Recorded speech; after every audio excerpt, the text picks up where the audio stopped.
Chapter 111 letting slip. কিছুক্ষণ পর তুলনামূলক উঁচু গালের হাড়ওয়ালা লেকচারার কাঠের পোডিয়ামে উঠে দাঁড়াল। সে গলা খাঁকারি দিয়ে বলল, সুপ্রভাত দয়ালু এবং পরোপকারী মহিলারা। আমি জেভিয়েরা হেডা। আজকে আমি আপনাদের সাথে যেটা শেয়ার করব সেটা হলো পারিবারিক খরচ ম্যানেজ করার ব্যাপারে আমার অভিজ্ঞতা। এটা 3টা ভাগে ভাগ করা। প্রথমটা হলো বছরে 100 পাউন্ড আয় করা একটা পরিবার কিভাবে খাবার, বাসস্থান, পোশাক আর সাহায্যকারী রাখার খরচের মধ্যে ভারসাম্য রাখবে। দ্বিতীয়টা হলো বছরে 200 পাউন্ড আয় করা পরিবার কোথায় তাদের খরচ বাড়াবে যাতে আরও ভদ্রস্থ দেখায়। মেলিসা মোরেত্তি মনোযোগ দিয়ে শুনছিল। তার ভাইদের বাৎসরিক আয়ের হিসাব তার নখদর্পণে ছিল।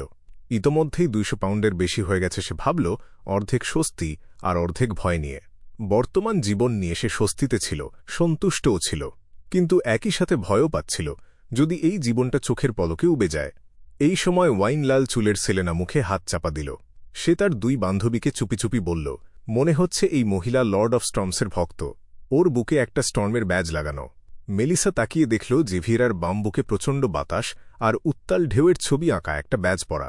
সে তাড়াতাড়ি ব্যাখ্যা করল, মিসেস শর্ড যে আমাকে এই সেমিনারের কথা বলেছিল সেও লর্ড অফ স্টর্মসের অনুসারী। তাই বক্তাও যে একজন অনুসারী এটাই আমার কোনো অবাক লাগছে না। হ্যাঁ, আমারও মনে হয় এতে কোনো সমস্যা নেই। আমরা এখানে বাজেট করা শিখতে এসেছি। এলিজাবেথ মেলিসার সাথে একমত হল, কিন্তু মেলিসা ছাড়া আমাদের কারোরই তো পরিবারের টাকা পয়সা সামলানোর দরকার নেই, অধিকারও নেই। সেলেনা ঠোঁট ফুলিয়ে বলল। এলিজাবেথ এক মুহূর্তও দেরি না করে বলল, কিন্তু আমরা তো একদিন বিয়ে করব, নিজেদের সংসার হবে। ডেমন মিররের সেই ভবিষ্যদ্বাণীর ঘটনার পর থেকে সেলেনা এলিজাবেথকে একটু ভয় পেত। সে লজ্জিত হয়ে মাথা নাড়ল আর মনোযোগ দিয়ে লেকচার শোনার ভান করল। লেকচারার জেভিয়েরা তার ডান হাত তুলল এবং বলল, যে কোনো ধরনের বাজেটের মূল ভিত্তি হল পরিবারের পুরুষ মানুষটার মতামতকে সম্মান করা। তারাই আয়ের উৎস, পরিবারের স্তম্ভ। আমাদের জন্য সবকিছু জোগাড় করতে তারা সমাজের উদ্বেগ, চাপ, ঝামেলা আর বিশৃঙ্খলার মুখোমুখি হয়। তাই আমাদের দায়িত্ব হল একটা শান্তিপূর্ণ ঘর তৈরি করা, বাইরের ঝামেলা থেকে মুক্ত একটা ঘর, যাতে তারা বাড়িতে ফিরে আরাম করতে পারে, তাদের আত্মা পরিশুদ্ধ হয়, সামনের চ্যালেঞ্জের জন্য তারা আরও প্রস্তুত হতে পারে। তাই বিখ্যাত দার্শনিক, সমাজবিজ্ঞানী, মানববিদ্যা পণ্ডিত এবং অর্থনীতিবিদ মিস্টার লিউমি যেমন বলেছিলেন, একজন নারী হল একটা পরিবারের ফেরেশতা। সেলেনা তার গাল বরাবর আঙুল বুলিয়ে টোল খুঁজতে খুঁজতে একটু উত্তেজিত গলায় ফিসফিস করল, লিউমি, সেই লোক যে বলেছিল মানুষ জন্মগতভাবে স্বাধীন। এলিজাবেথ একটু ইতস্তত করে উত্তর দিল, হ্যাঁ, কিন্তু সে লর্ড অফ স্টর্মসের ভক্ত। এই সময় লেকচারার জেভিয়েরা আবার বলতে শুরু করল, মিস্টার লিউমি আমাদের আরও জানিয়েছেন যে মেয়েদের বুদ্ধিমত্তা আর যুক্তির ক্ষেত্রে জন্মগত ত্রুটি আছে। সেক্ষেত্রে নিজেরা বিচার করতে অক্ষম হওয়ায় তাদের উচিত বাবা এবং স্বামীর রায়কে চার্চের রায়ের মতোই মেনে নেওয়া। মেলিসা, সেলেনা আর এলিজাবেথ একে অপরের দিকে তাকাল। কেউ কিছু বলতে পারল না। চলো যাই। অবশেষে সেলেনা প্রস্তাব দিল। মেলিসা আর এলিজাবেথ মাথা নাড়ল। চলো। তারা তাদের পর্দাওয়ালা টুপি তুলে নিল আর ঝুঁকে ঝুঁকে পাশের দরজার দিকে এগিয়ে গেল, কারো নজরে না পড়ে বের হয়ে যাওয়ার চেষ্টায়। যখন তারা সাবধানে বাইরে এসে অবশেষে সোজা হয়ে দাঁড়াতে পারল, হঠাৎ ছোট হলঘরের ভেতর থেকে এক পশলা করতালির শব্দ ভেসে এল। মেলিসা সহজাতভাবে পেছনে ফিরে হলঘরের দিকে তাকাল। সে দেখল মিসেস শর্ড আর আরও অনেক মহিলা হাততালি দিচ্ছে। ফু! লেডিকে ধন্যবাদ। মেলিসা একটা দীর্ঘশ্বাস ছাড়ল। সেলেনা আর এলিজাবেথের সাথে সে অস্বস্তিকর জায়গাটা ছেড়ে বেরিয়ে এল। হ্যারোডসে যাবে নাকি? সেলেনা একটা গাছের নিচে দাঁড়িয়ে প্রস্তাব দিল। একটু আগে যা হলো সেটা সে ইতোমধ্যেই ভুলে গেছে। মেলিসা কয়েক সেকেন্ড চুপ থেকে বলল, আমি বাড়িতে গিয়ে পড়াশোনা করব ভাবছি। পড়াশোনা? সেলেনা তার ওয়াইন লাল চুল নিয়ে নাড়াচাড়া করল, যেন সে তার স্বাভাবিক জীবনে ফিরে গেছে। তাছাড়া আমাকে রুটি, গরুর মাংস, আলু আর ফলমূল কিনতে হবে। ক্লাইনের আজকে কাজ আছে, বেনসন মিউনিসিপ্যাল লাইব্রেরিতে গেছে। তাই হ্যাঁ, আমাকে ফিরতে হবে। মেলিসা হঠাৎ বুঝতে পারল সে তার পাঠ্য বই, তার গিয়ার আর স্প্রিংগুলোকে কতটা ভালোবাসে। সেলেনা অস্বাভাবিকভাবে অদ্ভুত মেলিসার কাছ থেকে একটু দূরত্ব বজায় রাখার সিদ্ধান্ত নিল। সে এলিজাবেথের দিকে ঘুরে কর্তব্যপরায়ণ হাসি দিয়ে বলল, একসাথে হ্যারোডস যাবে? যদিও আমার সব জমানো টাকা শেষ, তবুও শুধু দেখে বেড়ানোটাও তো দারুণ। চলো। এলিজাবেথ রাজি হল। তারপর অনায়াসে জিজ্ঞেস করল, মেলিসা, তোমার ভাই ক্লাইনকে কি রবিবারেও কাজ করতে হয়? হ্যাঁ, সে সোমবার ছুটি পায়, সাধারণ চাকরি থেকে আলাদা। মেলিসা অজান্তেই একটু মাথা উঁচু করল। ব্ল্যাকথর্ন সিকিউরিটি কোম্পানি থেকে বের হয়ে ক্লাইন মোরেত্তি একটা পাবলিক গাড়িতে চড়ে হাউস স্ট্রিটের দিকে রওনা দিল। সে প্রাণপণ চেষ্টা করছিল নিজের আবেগ দমিয়ে রাখতে, অ্যান্টিগোনাস পরিবারের গুপ্তধনের বিষয়টা নিয়ে না ভাবতে। সে তার মনোযোগ অভিনয়ের ব্যাপারটায় ফিরিয়ে আনার চেষ্টা করছিল। যত তাড়াতাড়ি সম্ভব পোষণ পুরোপুরি হজম করাটা খুবই জরুরি ছিল। নিজেকে উন্নত করাটা যে কোনো সময়ই অত্যন্ত গুরুত্বপূর্ণ। একজন সিয়ের হিসেবে অভিনয় করা, হে, আমি যথেষ্ট পেশাদার না। ফুডহলিক এম্পায়ারের ভবিষ্যদ্বক্তারা কিছু করার আগে সবসময় পঞ্জিকা দেখত। ক্লাইন তার ছড়ি ধরে গাড়ির ভেতর বসে ভাবছিল। সে সিদ্ধান্ত নিয়েছিল আজকে ডিভিনেশন ক্লাবে যাওয়া তার জন্য ভালো হবে কিনা সেটা ভবিষ্যদ্বাণী করে দেখবে। এটাই তো একজন সিয়ের জন্য বেশি মানানসই। গাড়ি থেকে নামতে নামতে ক্লাইন একটা আধপেনির মুদ্রা বের করল। তার দৃষ্টিক্ষেত্র সরু হয়ে এলো, চোখের তারা গাঢ় হয়ে গেল।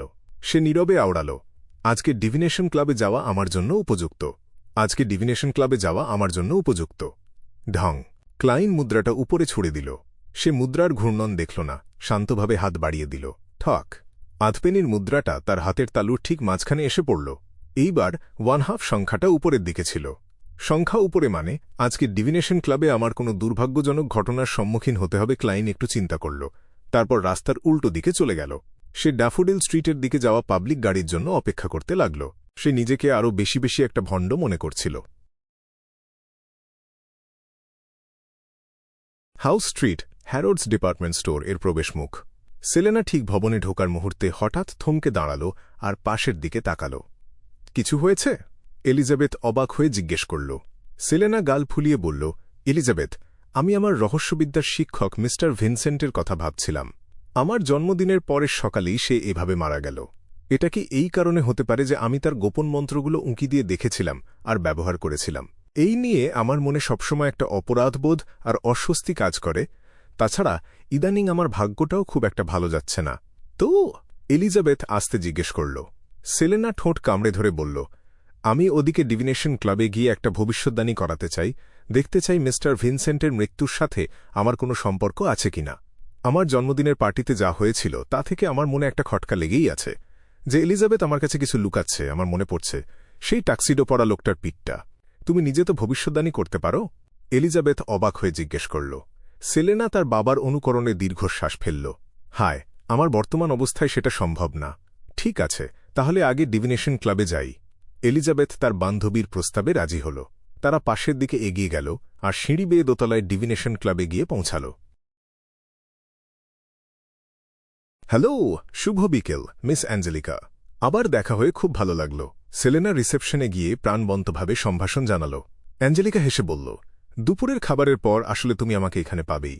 সেলেনা কিছুক্ষণ খোশগল্প করল, তারপর হানাস ভিনসেন্টের মৃত্যু নিয়ে দুঃখ প্রকাশ করল। এরপর বলল, আমার একটা ভবিষ্যদ্বাণী করানো দরকার। তুমি তো ক্লাবের নিয়ম জানো। এই হল যে সব সদস্য ভবিষ্যদ্বাণী করতে রাজি তাদের তালিকা উইকেন্ড, তাই বেশিরভাগ সদস্যই আজকে আছে। অ্যাঞ্জেলিকা যান্ত্রিকভাবে ব্যাখ্যা করল। সেলেনা আর এলিজাবেথ মাথা জড়ো করে একসাথে নাম আর বিবরণের তালিকাটা দেখতে লাগল। আগে তো সরাসরি আমার শিক্ষককেই ডেকে নিতাম। গত বছরের তুলনায় ক্লাবে এত সদস্য ভবিষ্যদ্বাণী করতে রাজি ভাবাই যায় না। সেলেনা উত্তেজিত হয়ে বলল। হঠাৎ সে কয়েক সেকেন্ড থেমে গিয়ে বিভ্রান্ত গলায় বলল, ক্লাইন মোরেত্তি, ক্লাইন মোরেত্তি, এই নামটা কি মেলিসার ভাইয়ের নামের সাথে মিলে না? এলিজাবেথ জমে গেল। সে বারবার ক্লাইন মোরেত্তি নামটার দিকে তাকাল আর মাথা নাড়ল। সত্যিই তো। মিস অ্যাঞ্জেলিকা, এই মিস্টার ক্লাইন মোরেত্তি কি এখন আছে? সেলেনা চোখে ঝিলিক নিয়ে জিজ্ঞেস করল। অ্যাঞ্জেলিকা মাথা নাড়ল। দুঃখিত, মিস্টার মোরেত্তি আজকে ক্লাবে আসেননি। ঠিক আছে, অন্য কাউকে খুঁজি তাহলে। সেলেনা লোকটাকে দেখতে না পেয়ে কিছু মনে করল না, কিন্তু তার বান্ধবীকে নিয়ে হাসতে লাগল। আমি জানি এটা মেলিসার ভাই হতে পারে না, কিন্তু এই নামটা দেখেই স্বাভাবিকভাবে আমার একটা পত্রিকার কথা মনে পড়ে গেল। ইন্টিস প্রেসের জন্য একদম উপযুক্ত একটা হেডলাইন। ইন্টিস প্রেস তৈরি করেছিলেন সম্রাট রোজেল গুস্তাভ। চোখ ধাঁধানো হেডলাইনের জন্য বিখ্যাত এই পত্রিকাটা ছিল উত্তর মহাদেশের সবচেয়ে নামকরা সংবাদপত্রগুলোর একটা। এলিজাবেথ অন্যমনস্কভাবে জিজ্ঞেস করল, কি হেডলাইন? সেলেনা গলা খাঁকারি দিয়ে বলল, এটা কি নৈতিকতার অবক্ষয় নাকি সমাজের সমস্যা? ইতিহাসে পড়া ছেলে আসলে উইকেন্ডে ভবিষ্যদ্বাণী করে জীবিকা নির্বাহ করছে।